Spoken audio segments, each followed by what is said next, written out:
Alhamdulillah nahmaduhu wa nasta'inuhu wa nastaghfiruh wa na'udzu billahi min shururi anfusina wa min sayyiati a'malina man yahdihillahu fala mudilla lahu wa man yudlil fala hadiya lahu asyhadu an la ilaha illallah wahdahu la syarika lah wa asyhadu anna Muhammadan abduhu wa rasuluh salawatullahi wa salamuhu alaihi wa ala alihi wa ashabihi wa kulli man ittaba'a sunnatahu wa iqtafa atharahu bi ihsanin ila yaumiddin amma ba'd. Ikhwani wa akhwati fid din, azani Allah wa iyyakum. Alhamdulillah, pada pagi hari ini kita bisa kembali berjumpa di majelis ilmu yang mulia ini dan di tempat yang mulia ini, dan sebenarnya ini adalah majelis pengganti, bicaranya pengganti, tidak masalah, yang penting ilmu yang disampaikan, yang penting ilmu yang kita bicarakan. Yang kalau pada kajian rutin mungkin majelis ini berbicara tentang adab-adab thalabul ilm, maka di kesempatan yang berbahagia ini, di kesempatan yang Allah Subhanahu wa taala berikan pada kita dan diamanahkan kepada saya pun tidak ingin keluar dari pembahasan tentang adab seorang thalabul ilm. Oleh karena itu, pembahasan yang akan kita bahas pada kesempatan pagi hari ini juga masih terkait dengan adab seorang thalabul ilm. Hanya saja mungkin saya membawakan pembahasan ini dari sebuah kitab yang berjudul Al-Mu'lim bi Adabil Alimi wal Muta'allim. Al-Mu'lim bi Adabil Alim wal Muta'allim, menulis oleh Syekh Ali Hasan Al-Halabi rahimahullahu ta'ala, yang dimana kitab ini sebenarnya merupakan tahdzib, intisari, sebuah kitab yang beliau ringkaskan dan diambil poin-poin penting dari kitab seorang ulama yang bernama Ibnul Jamaah atau Ibnu Jamaah Al-Kinani Asy-Syafi'i. Beliau memiliki sebuah kitab menulis tentang adab yang harus dimiliki oleh seorang alim dan juga seorang muta'allim. Alim itu adalah guru, muta'allim adalah murid. Karena masing-masing punya adab yang harus mereka miliki. Masing-masing harus menghiasi dirinya dengan adab-adab. Karena ilmu itu bisa didapatkan keberkahannya apabila seorang talib di dalam menuntut ilmunya menghiasi dirinya dengan adab-adab seorang talibul ilm. Oleh karena itu kata para ulama, mereka kebanyakan belajar mempelajari adab sebelum mempelajari ilmu, menghiasi diri mereka dengan adabnya seorang penuntut ilmu, adabnya seorang penyampai ilmu sebelum mereka mempelajari ilmu tersebut. Nah, kitab Ibnu Jamaah ini namanya adalah Tadhkiratus Sami' wal Mutakallim bi Adabil Al-Alim wal Muta'allim. Tadhkiratus Sami', peringatan, pemberi peringatan atau pengingat bagi si pendengar dan juga yang berbicara. Maka yang kita bahas sebenarnya adalah pengingat bagi saya pribadi dan bagi antum juga, mengingatkan kita tentang adab salafun as-salih rahimahumullahu ta'ala di dalam menuntut ilmu. Kalau kita ingin menyatakan diri kita adalah seorang talibul ilm, maka hiasi diri kita dengan sifat dan adab-adab para penuntut ilmu. Maka para ulama dahulu mereka memberikan ihtimam tentang masalah ini. Mereka memberikan arahan-arahan, taujihat bagi seorang talib di dalam menuntut ilmunya.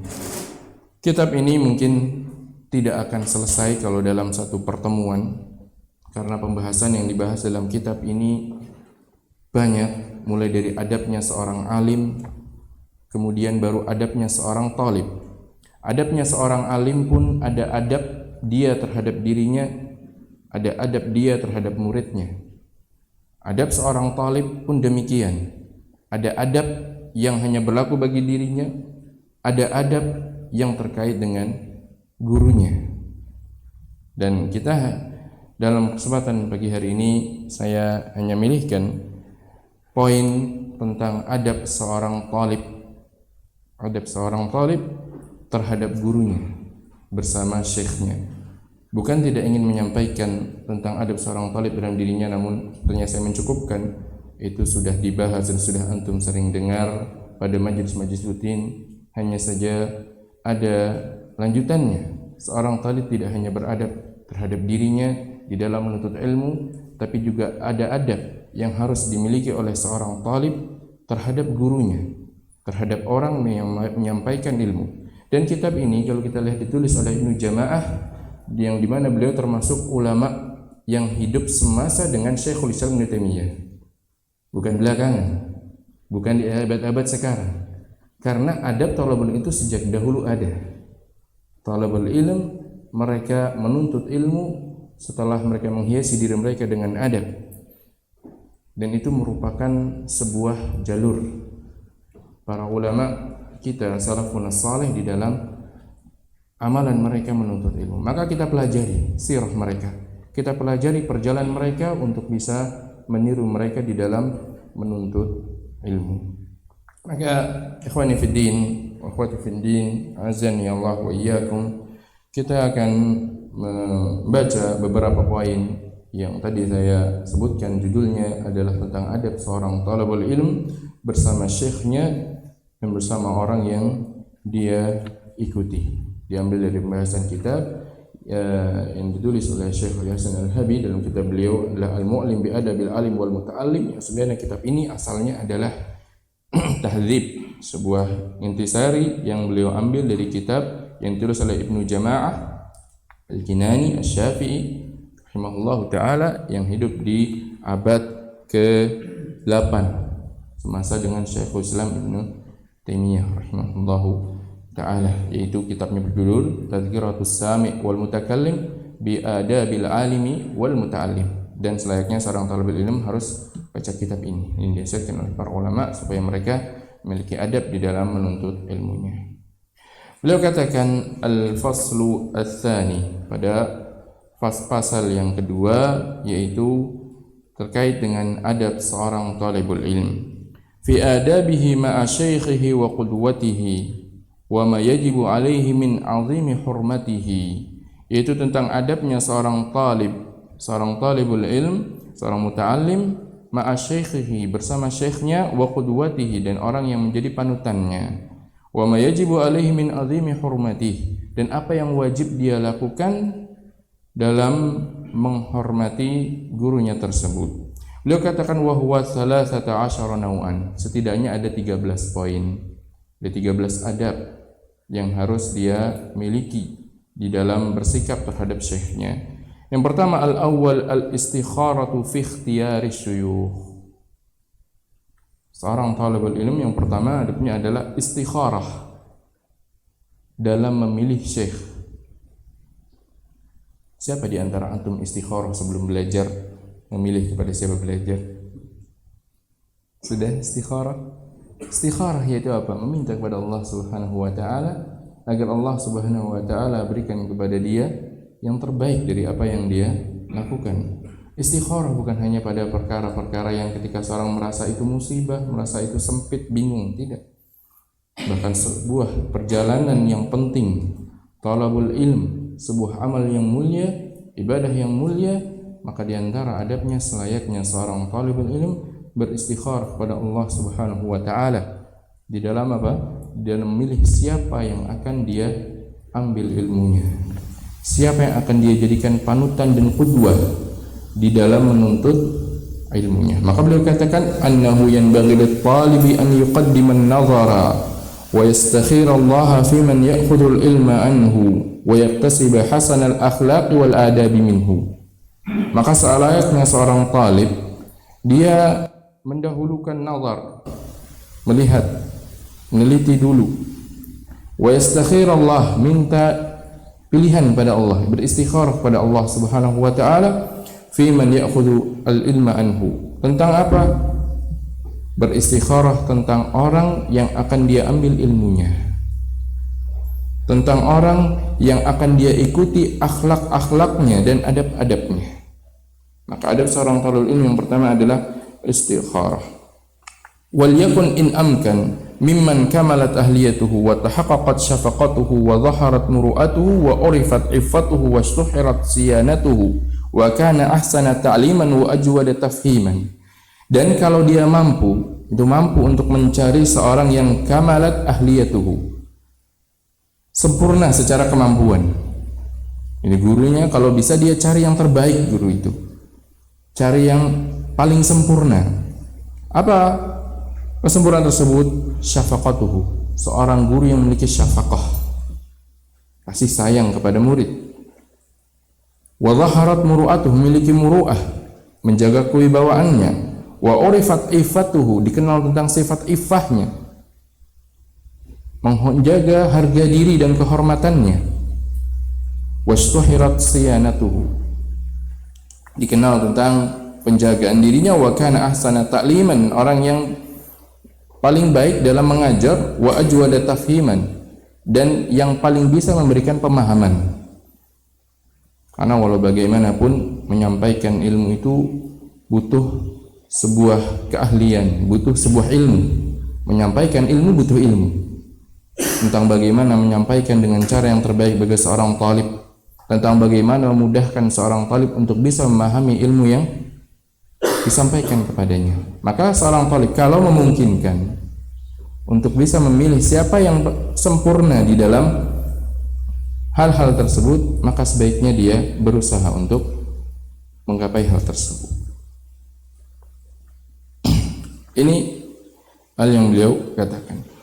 Kemudian beliau katakan fa'an ba'di salaf, oleh karena itu sebagian salaf mengatakan, ucapan sebagian salaf ini diantaranya ucapan oleh Muhammad bin Sirin, juga yang lainnya yang semakna dengan ucapan ini. Para salafun salih rahimahullah mengatakan hadzal ilmu dini, ilmu ini adalah agama. Fanzuru amman ta'khuduna dinakum, lihat, pilih-pilih dari siapa kalian akan mengambil agama kalian. Pilih dari siapa kalian akan mengambil ilmu kalian. Wal yahzar minat taqayyudi bil mashhurin. Kemudian kata penulis rahimahullah, beliau katakan hendaknya seorang talib itu waspada, hati-hati terhadap dirinya. Kalau apa? Minat taqayyudi bil mashhurin, dia hanya mengikuti, hanya mau belajar kalau dari orang yang masyhur, dari orang yang terkenal saja. Kalau dia pilih-pilih, pilihnya standar pilihannya adalah oh ini adalah terkenal, populer, ini tidak.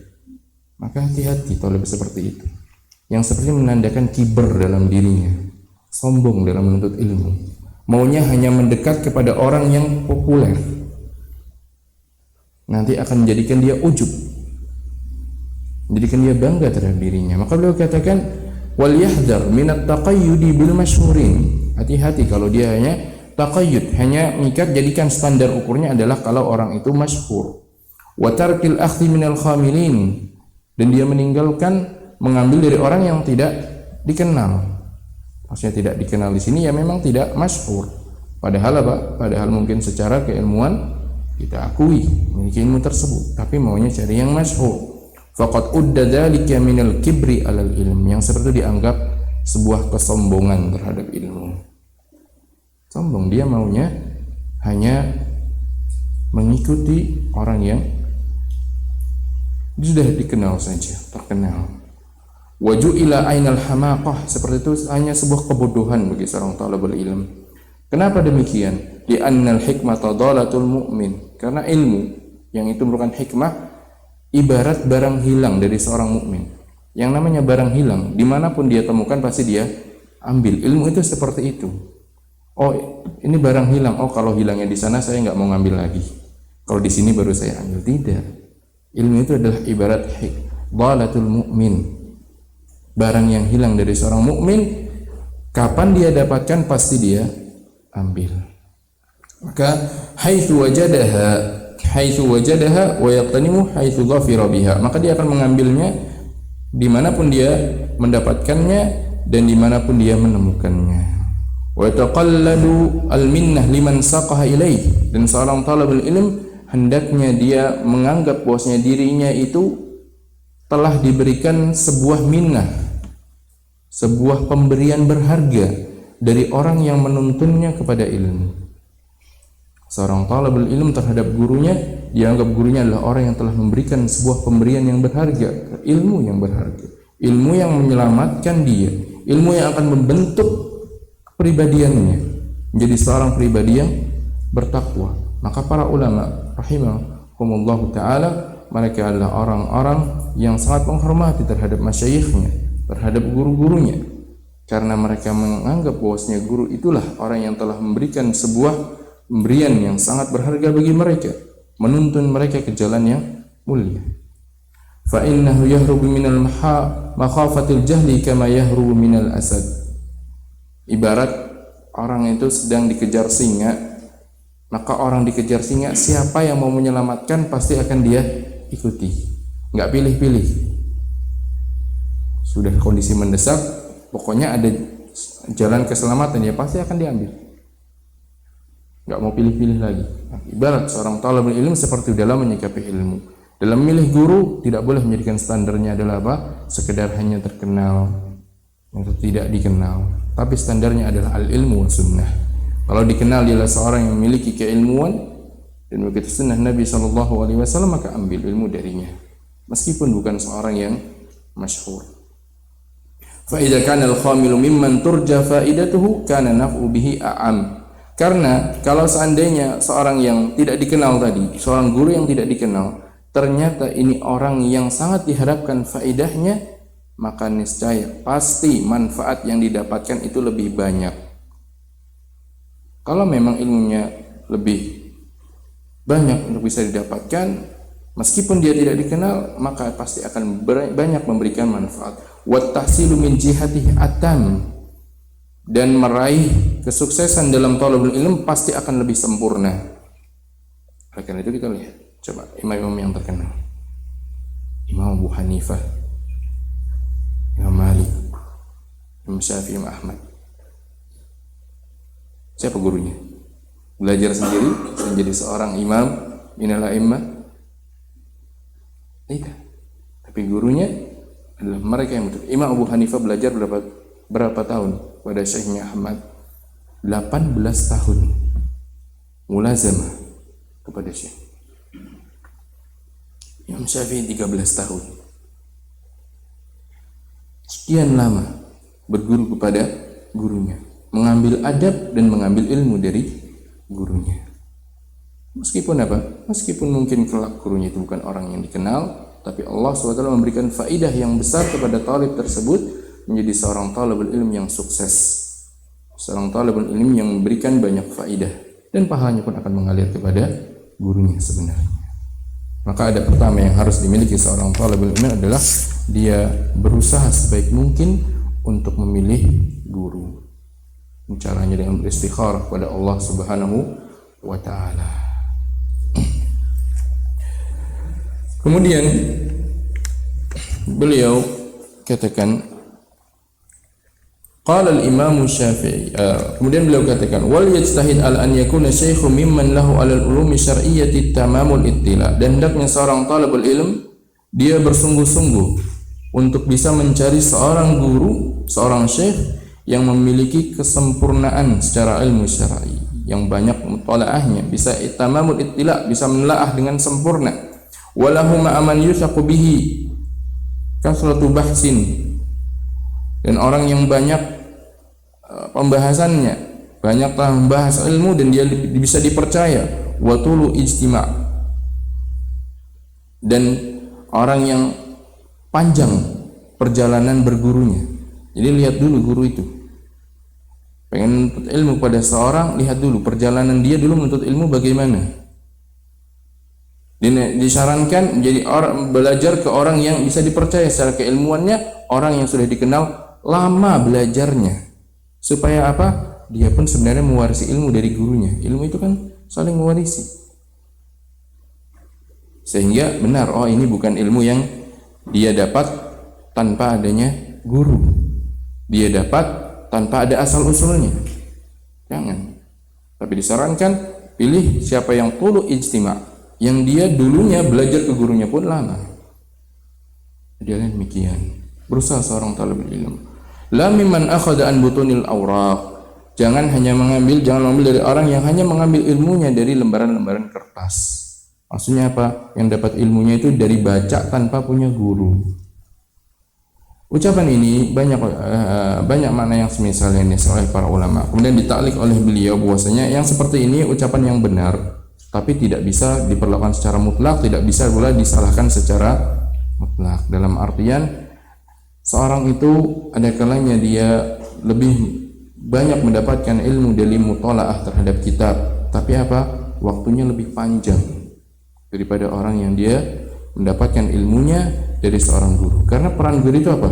Di antara peran guru dari seorang murid, memudahkan ilmu bagi seorang talib. Daripada antum baca satu kitab ini selesai dalam seminggu kan mudah, baca satu kitab sebulan. Gambarannya seperti itu. Maka kalau bisa, idealnya adalah mengambil ilmu dari seorang yang tidak hanya mengambil dari butunul awraq, dari lembar-lembaran kertas, tapi dia belajar dulu banyak berguru, banyak dia mujalasah dengan syekhnya sehingga dia mendapatkan ilmu dari syekhnya. Walam yu'raf bi suhbatil masyayikh, jangan mengambil ilmu dari orang yang tidak dikenal tentang guru-guru yang hudzab, yang mengambil ilmu dari guru-guru yang hudzab, orang-orang yang istilahnya alim, yang dalam ilmunya. Qala Syafi'i, berkata Imam Syafi'i, bukan berkata Imam Syafi'i, man tafaqqaha min butunil kutub dhayya al ahkam. Barang siapa mengambil ilmu dari kitab-kitab saja, dhayya al ahkam, maka dia akan menghilangkan banyak-banyak hukum. Maksudnya apa? Karena belajar sendiri dengan belajar dari seorang guru, waktu tempuhnya berbeda. Seorang dia belajar baca kitab sendiri, otomatis butuh waktu yang lebih lama dibandingkan dia telah mendapatkan ilmu dari gurunya yang sebelumnya sudah meringkaskan atau mendapatkan ringkasan dari guru-gurunya, yang mungkin dalam waktu 10 tahun bisa dia pelajari dalam waktu yang lebih singkat dari itu, 1 tahun 2 tahun, daripada kalau dia baca ternyata butuh untuk menggapai level kualitas ilmu yang sama butuh waktu yang lebih lama. Oleh karena itu, barang siapa mengambil ilmu dari kutub dhayya al ahkam, akan banyak hukum-hukum yang tidak dia ketahui. Karena bahas satu masalah harus kitab ini. Tapi kalau dengan gurunya menjelaskan, inilah yang kuat pendapatnya begini-begini, inilah yang logiknya. Gambarannya demikian. Maka layaknya dia pilih. Wa kana ba'dhum yaqul, bahkan sebagian para salaf mengatakan min a'zamil baliyah tamasyyukhus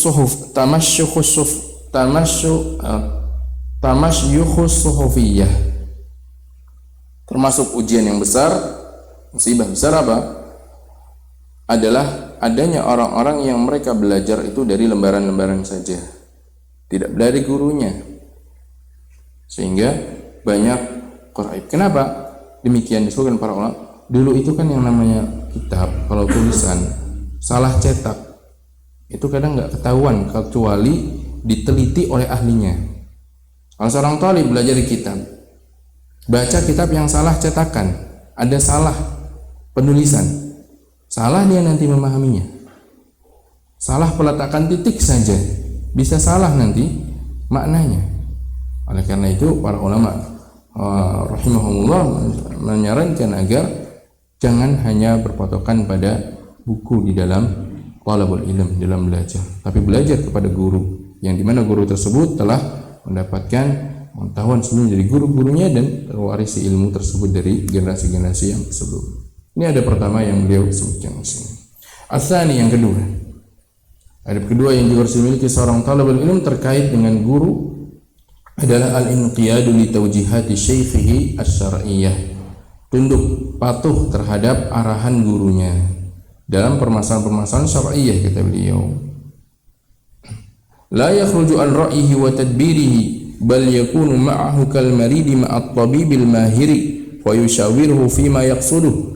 Seorang talib hendaknya jangan dia menyimpang dari arahan gurunya.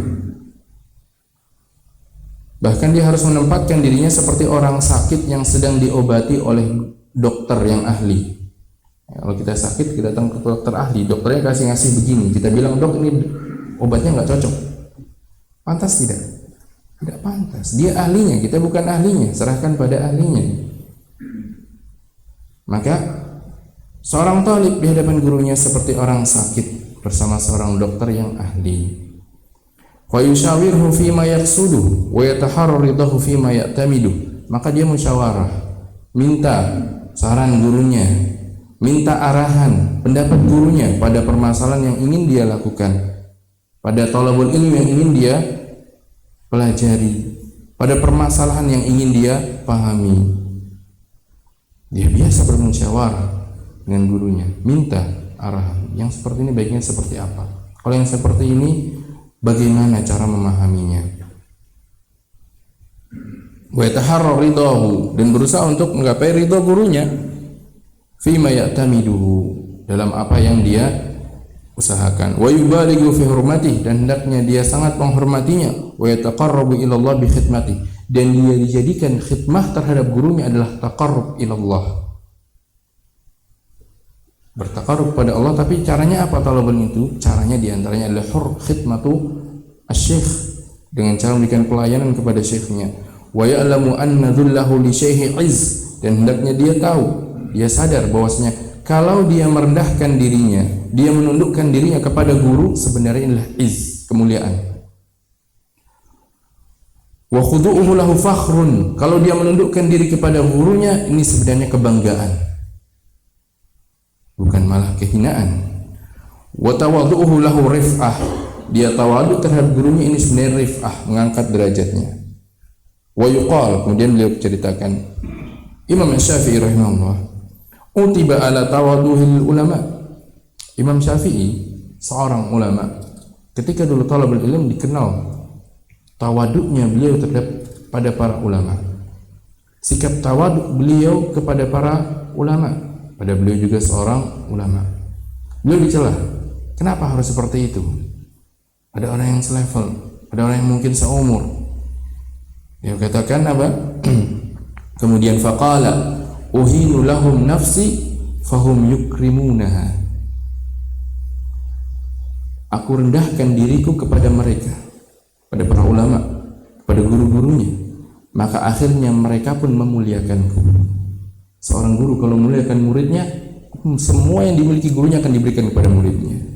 Tapi seorang guru kalau sudah tidak senang dengan muridnya, maka ilmu yang disampaikan tidak akan maksimal.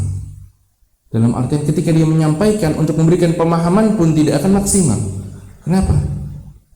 Muridnya sudah menampakkan kecongkakan dalam menuntut ilmu terhadap dirinya, menampakkan kesombongan untuk bisa mengambil ilmu dari dia.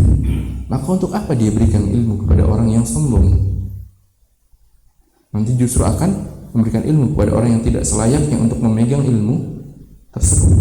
Makanya kata beliau, uhinu lahum nafsi wa hum yukrimunaha, aku memang merendahkan diriku kepada mereka, namun Allah SWT menjadikan mereka pun memuliakan diriku. Walan tukraman nafsul lati la tuhinuha, dan tidak akan mulia, jiwa seorang tidak akan mulia kalau dia tidak menghinakan dirinya untuk orang-orang yang memberikan ilmu kepadanya. Ini Imam Syafi'i. Contoh lain, beliau bawakan perbuatan Ibnu Abbas, seorang sahabat radhiyallahu taala anhu. Kita tahu Ibnu Abbas, sering dengar perkataan Ibnu Abbas dalam tafsir, sering. Ibnu Abbas terjemah Al-Quran. Dia seorang sahabat yang memiliki ilmuwan. Apa yang dilakukan Ibnu Abbas? Apa kaitan dengan masalah ini? Beliau ceritakan, akhadha Ibnu Abbas ma'ajallati wa niyatihi wa martabatihi birikabi Zaid bin Thabit. Beliau megang tali kekang kendaraannya Zaid bin Thabit. Artinya apa? Menjadikan dirinya memberikan khidmah, pelayanan kepada Zaid bin Thabit. Ketika ditanya kenapa demikian, hakada umirna an naf'ala bi ulama'ina, seperti itulah kami diperintahkan untuk bersikap terhadap ulama-ulama kami. Itu menghormati guru-gurunya, menghormati para ulama'nya, tidak menyombongkan diri kepada para ulama'nya. Wa qala Ahmad bin Hanbal, wa qala Ahmad bin Hanbal, berkata Ahmad bin Hanbal di Khalafi al-Ahmar, la aqudu illa baina yadayka wa umirna an natawadda'a liman nata'allamu minhu. Aku tidak akan duduk kecuali di hadapanmu. Itu duduknya di hadapannya sebagai bentuk hormat. Ingat hadis Jibril ketika datang pada Nabi sallallahu alaihi wasallam, mendekat kepada beliau, duduk dekat, kemudian duduk sopan di depan beliau dengan pakaian yang rapi. Itu adab yang diajarkan malaikat Jibril kepada para sahabat di dalam menuntut ilmu. Bertanya kepada Nabi sallallahu alaihi wasallam, "Akhbirni anil iman, akhbirni anil Islam, akhbirni anis sa'ah." Ini talabul ilm. Maka kata Imam Ahmad, aku tidak akan duduk kecuali kalau itu di hadapanmu.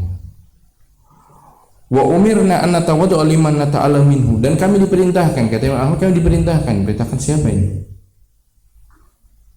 Perintahkan oleh syariat, istinbatul ahkam, dan adabnya para ulama. Kami diperintahkan untuk tawadu terhadap orang yang kami ambil ilmunya darinya. An natawaddu'a liman nata'allamu minhu. Wa qila, bahkan kadang katakan oleh sebagian para sahabat, la yunalul ilmu illa bitawadu' wa ilqa'is sam'i. Tidak akan mendapatkan ilmu kecuali dengan cara tawadu' dan dengan cara pasang pendengaran. Pasang serius ketika belajar.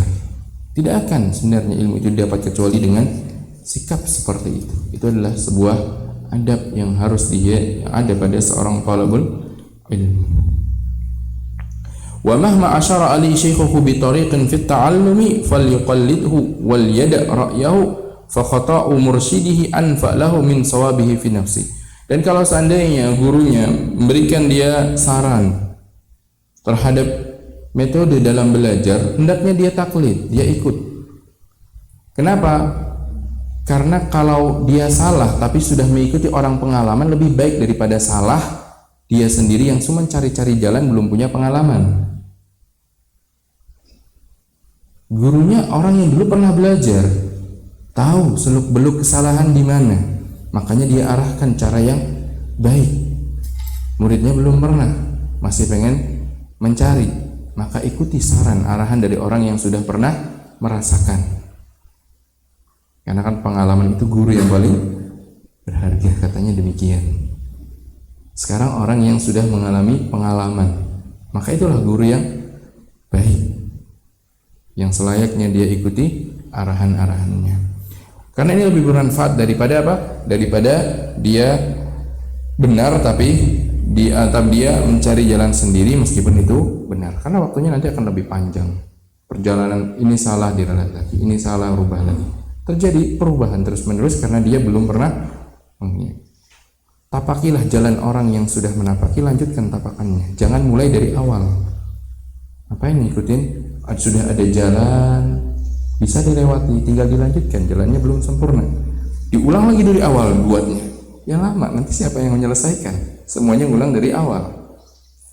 Ikuti dari di mana itu sudah berjalan, sudah berakhir di situ, belum sempurna, sempurnakan. Maka beliau katakan demikian. Oleh karena itu, tatkala Allah SWT sebutkan tentang kisah Nabi Musa bersama Nabi Khadir alaihi wassalam, apa kata Nabi Khadir ketika Nabi Musa ingin minta untuk mengikuti beliau? Innaka lan tastati'a ma'iya sabra. Kamu nanti nggak bisa sabar untuk mengikuti. Maksudnya apa? Aku melakukan apa? Jangan tanya dulu.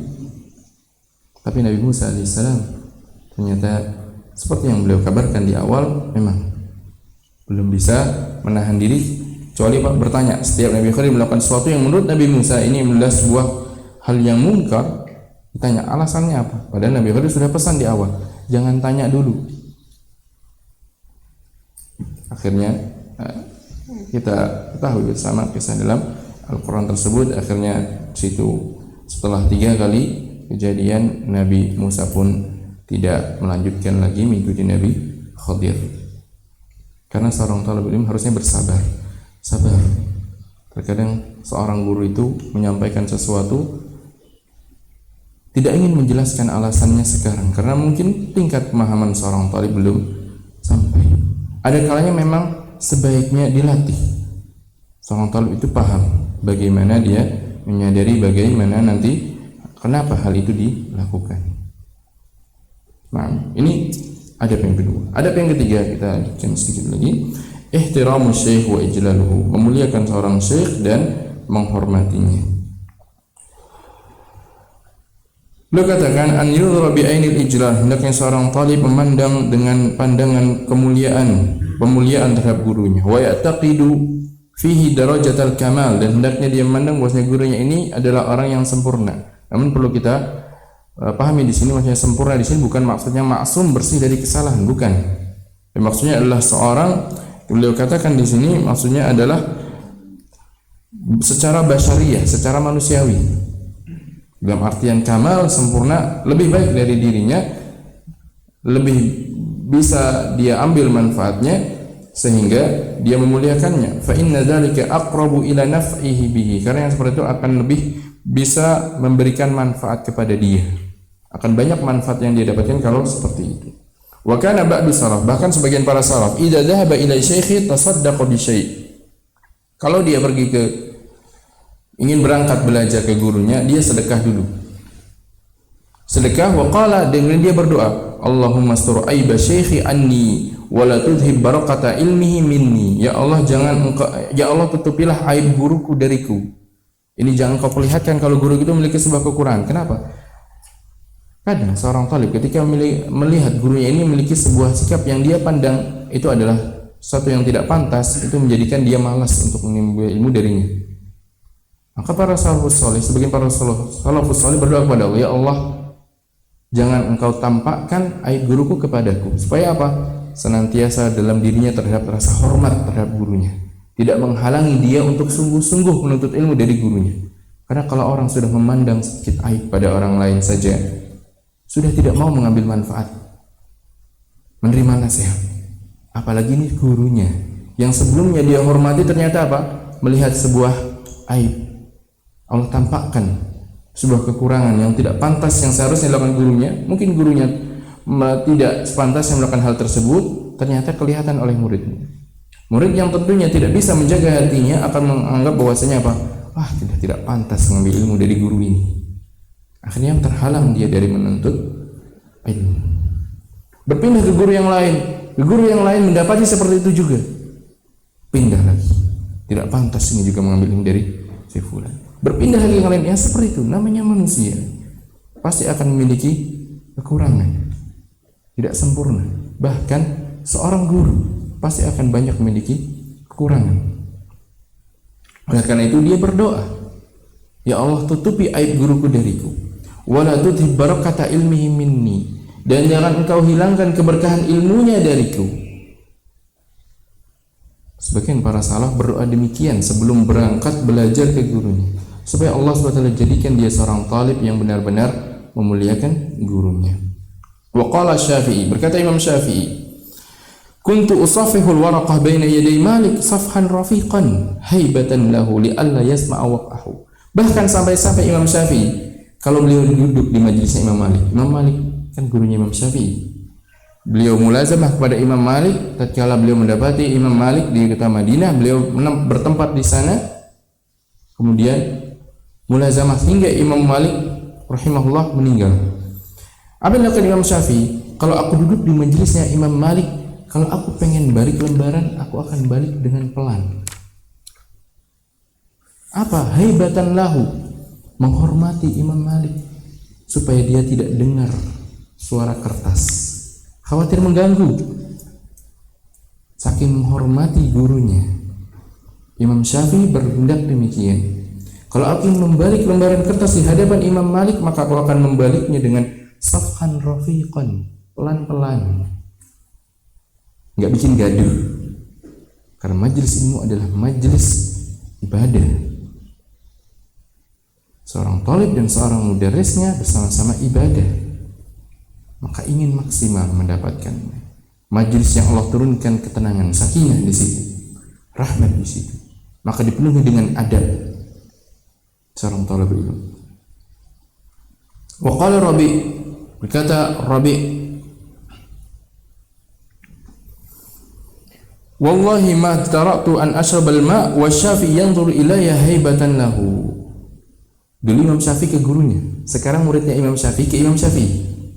turun menurun, warisan adab. Siapa? Rabi. Apa kata Rabi? Demi Allah, aku nggak berani minum di depan guruku.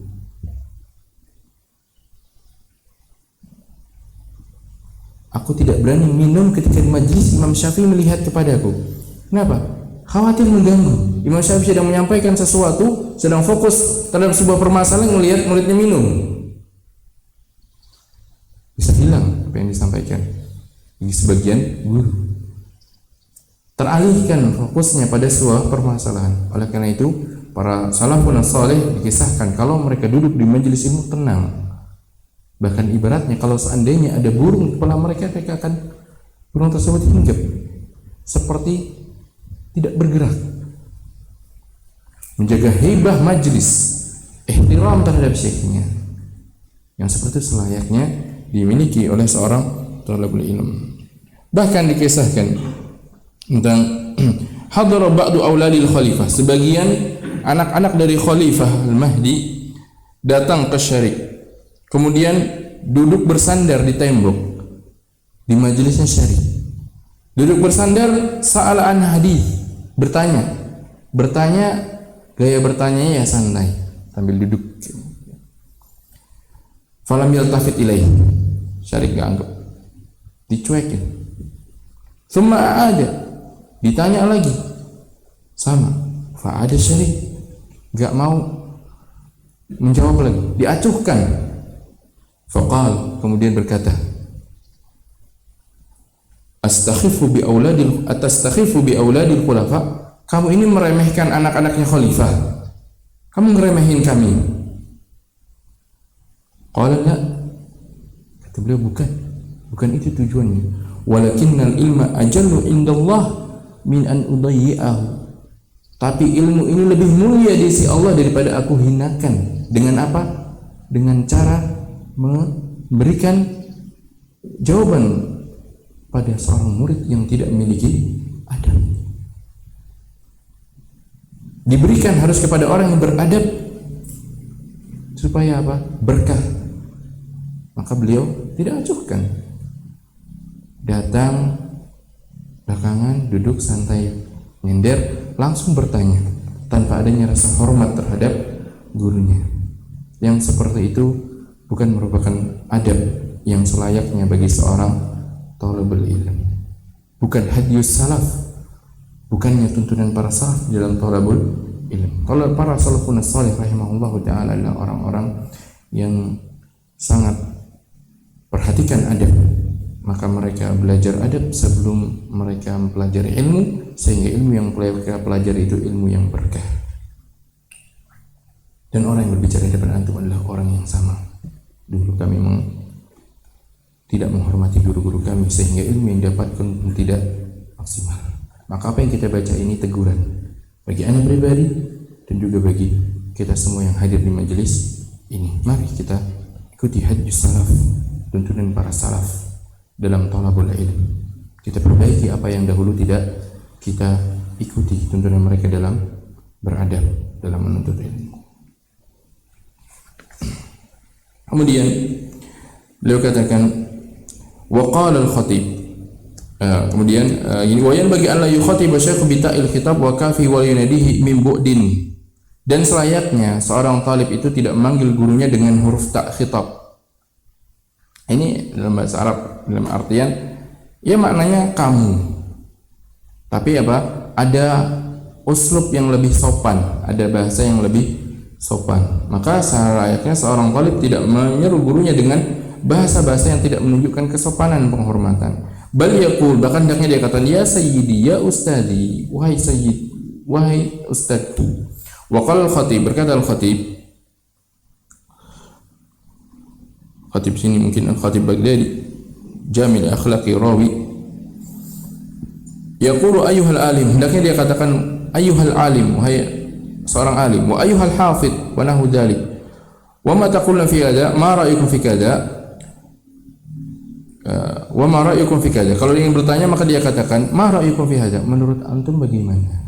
Ma ra'yukum, bukan ma ra'yuka, tidak dengan ka, huruf ka khitab. Mata kulun bukan mata kul. Ini uslub sopan dalam bahasa Arab. Uslub ada yang lebih sopan. Kalau dia menggunakan jamak untuk satu orang itu menunjukkan kesopanan sebenarnya. Beda dengan menunjukkan dengan kata yang mufrad. Tapi dalam bahasa kita tentunya kita punya uslub tersendiri. Intinya apa? Menunjukkan panggilan yang sopan, yang menunjukkan hormat kepada seorang alim yang memberikan ilmu kepada kita. Nah,